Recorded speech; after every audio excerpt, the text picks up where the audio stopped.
Life is so busy. How will you ever make time to write your book? I understand. I hear this all the time from aspiring authors. They want so desperately to achieve their goal of authorhood, and yet life, work, parenting, friends, family, things that we actually want to make time for, and also things we don't necessarily want to make time for, all of those things can make it so difficult to find time to write your book. But I can help with that, and that's what I'm going to do in today's video.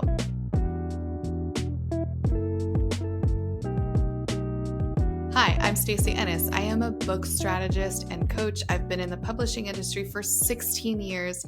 I have directly contributed to more than 100 books and personally authored, ghostwritten, or co-authored 18 books. So I know what I'm talking about when it comes to making time to write. I also guide authors through the transformative journey of authorhood. So I take them through a group coaching program, through private coaching, to help them write a nonfiction book draft in 6 months.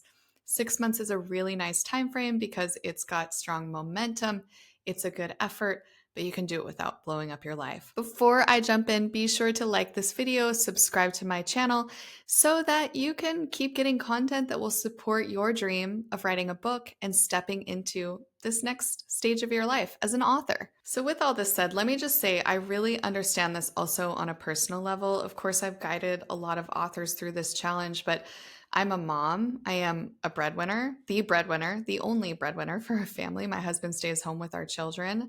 And I'm also a creative person. I'm writing a book myself right now. And I'm also running a business and I'm coaching and I'm an athlete. I have an ultra marathon coming up soon. I'm hiking, just to be clear, I'm not running this one.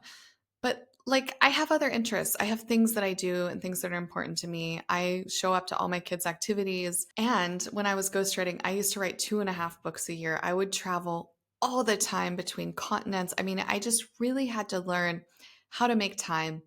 And also for it to not feel like a drag. I wanted it to be joyful. I wanted it to be restorative and meaningful. So let's talk about how to do that. How do you make time to write, but do it in a way that's life giving and not draining? First and foremost, you have to build a consistent writing routine. I can't emphasize this enough. It is really the trick to everything. You could be the most talented writer in the world. You could be the next, you know, whoever, Tony Doerr, Anthony Doerr, Pulitzer Prize winner.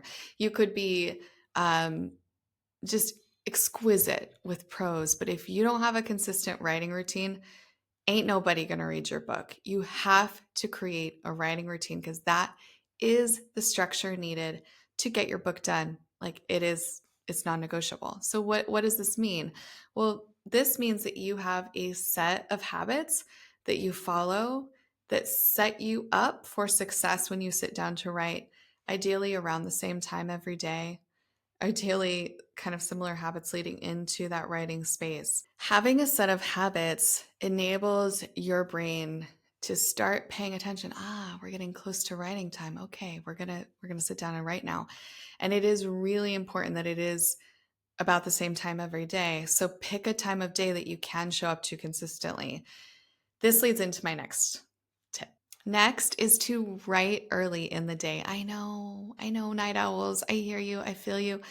I'm a night owl. In fact, my mom loves to talk about the fact that when I was a toddler, I would not fall asleep before midnight.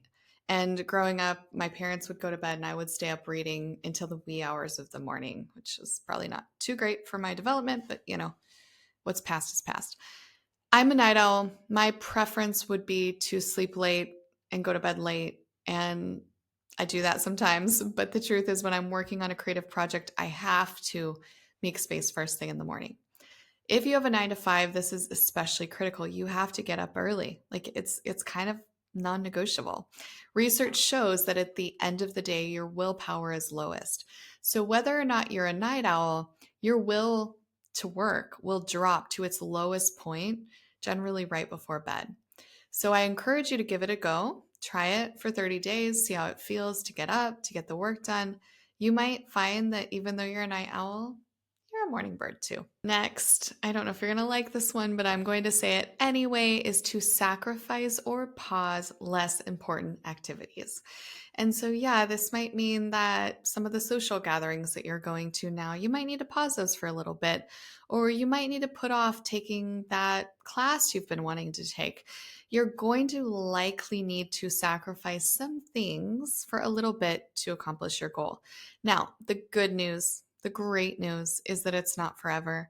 You can do anything for a short period of time, and you've got this. And the other thing I know, because I've read the research, is that you're probably watching a lot of TV and scrolling social media. If you're not one of those people, like, amazing. That's incredible. But if you're like most people, you probably have more than an hour a day that you could get back just by putting your phone away. Next is a really important one, and that is to communicate your priorities to the people around you. I hope that you find, just like most slash all, I think, of my clients, that when you share your goal with the people in your life that love you and care about you, they will be supportive. And of course, everybody has their limits. So if you suddenly say you're quitting your job, you're moving away for 6 months to write your book, maybe not so much. But if you go to your partner or your kids or your friends or whoever it is, your coworkers, hopefully, and you say, hey, I have this goal and I'm going to be working on this for X months, and here's what I need to change. And can you support me? Most of the time, people will say yes. And if they don't, that's maybe a therapy conversation. But really, most of the time, the vast majority of the time, people will be so excited to support your dreams. Next is to make a firm commitment and stick to it. So I would suggest actually writing out a commitment. Make sure that it is time bound, it's specific, it's actionable and achievable, and it's realistic with your current life. And if you know SMART goals, you know that I just flipped the order of those a lot, but you get the point. Write it down. Write down a statement. This is something I have all of my new authors do when they're going through my nonfiction book school self-study program, or they're in my group program, or they're in private coaching. I ask them to write a specific commitment for the next 6 months, because that's the time frame that I coach in to write a book. And set a specific goal date for your draft, specific days that you'll show up, time of day.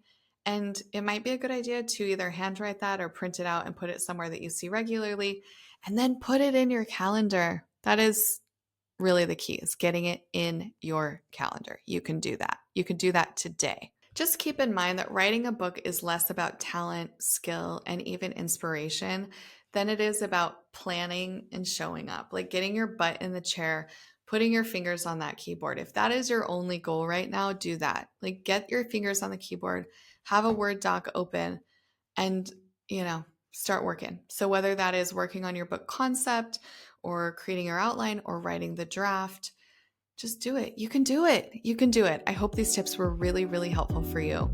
Be sure, again, to like this video, subscribe to my channel so that you get alerted to new content to support your author dreams, and leave a comment for me if you'd like to see me create a video about a question that you have or something you would like to learn more about. And go write that book.